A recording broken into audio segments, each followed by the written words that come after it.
एक दंपति दिवाली की खरीदारी करने को हड़बड़ी में था।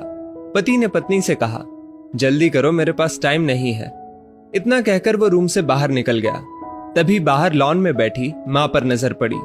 कुछ सोचते हुए वापस रूम में आया। शालू, तुमने माँ से भी पूछा कि उनको दिवाली पर क्या चाहिए? शालिनी बोली, नहीं पूछा। अब उनको इस उम्र में क्या चाहिए होगा यार? 2 वक्त की रोटी और 2 जोड़ी कपड़े, इसमें पूछने वाली क्या बात है?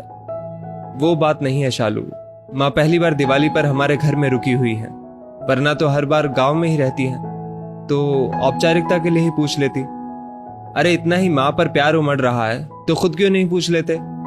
झल्ला कर चीखी थी शालू और कंधे पर हैंडबैग लटकाते हुए तेजी से बाहर निकल गई।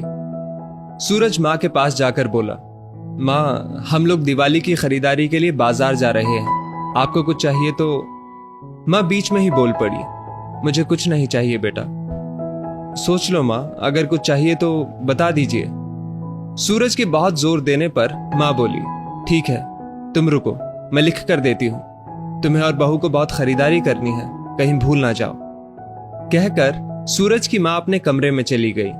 कुछ देर बाद बाहर आई और लिस्ट सूरज को थमा दी। सूरज ड्राइविंग सीट पर बैठते हुए बोला, देखो शालू, माँ को भी कुछ चाहिए था पर बोल नहीं रही थी, मेरे जिद करने पर लिस्ट बना कर दी है। इंसान जब तक जिंदा रहता है रोटी और कपड़े के अलावा भी बहुत कुछ चाहिए होता है।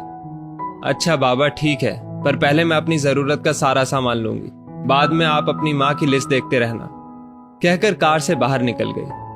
पूरी खरीदारी करने के बाद शालिनी बोली, अब मैं बहुत थक गई हूँ, मैं कार में एसी चालू करके बैठती हूँ, आप माँ जी का सामान देख लो। अरे शालू तुम भी रुको, फिर साथ चलते हैं, मुझे भी जल्दी है, देखता हूं माँ ने इस दिवाली क्या मंगवाया है। कहकर माँ की लिखी पर्ची जेब से निकालता है। बाप रे, इतनी लंबी लिस्ट, पता नहीं क्या क्या मंगवाया होगा। सूरज ने कहा, जरूर अपने गांव वाले छोटे बेटे के परिवार के लिए बहुत सारा सामान मंगवाया होगा, और बनो श्रवण कुमार। कहते हुए शालिनी गुस्से से सूरज की ओर देखने लगी, पर ये क्या? सूरज की आंखों में आंसू और लिस्ट पकड़े हुए हाथ सूखे पत्ते की तरह हिल रहा था, पूरा शरीर कांप रहा था। शालिनी बहुत घबरा गई। क्या हुआ? ऐसा क्या मांग लिया है तुम्हारी मां ने? कहकर सूरज के हाथ से पर्ची झपट ली। हैरान थी शालिनी भी, इतनी बड़ी पर्ची में बस चंद शब्द ही लिखे थे।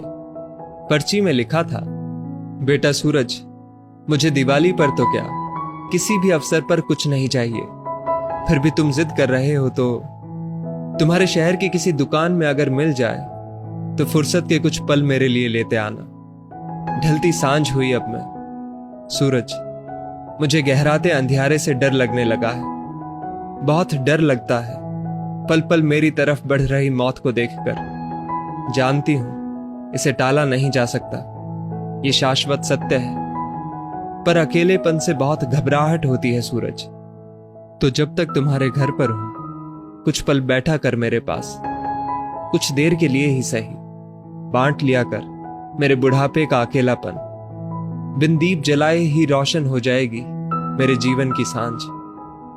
कितने साल हो गए बेटा तुझे स्पर्श नहीं किया, एक बार फिर से आ, मेरी गोद में सिर रख और मैं ममता भरी हथेली से सहलाऊं तेरे सिर को।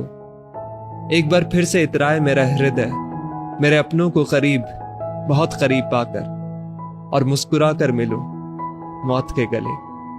क्या पता अगली दिवाली तक रहूं ना रहूं। पर्ची की आखिरी लाइन पढ़ते पढ़ते शालिनी फपक फपक कर रो पड़ी। ऐसी ही होती है मां। दोस्तों, अपने घर के उन विशाल हृदय वाले लोग जिनको आप बूढ़े और बुढ़िया की श्रेणी में रखते हैं, वो आपके जीवन के कल्पतरु हैं। उनका यथोचित सम्मान और देखभाल करें। यकीन मानिए, आपके भी बूढ़े होने के दिन नजदीक ही हैं। उसकी तैयारी आज से कर लें। इसमें कोई शक नहीं कि आपके अच्छे बुरे कृत्य देर सवेर आप ही के पास लौट कर आने हैं।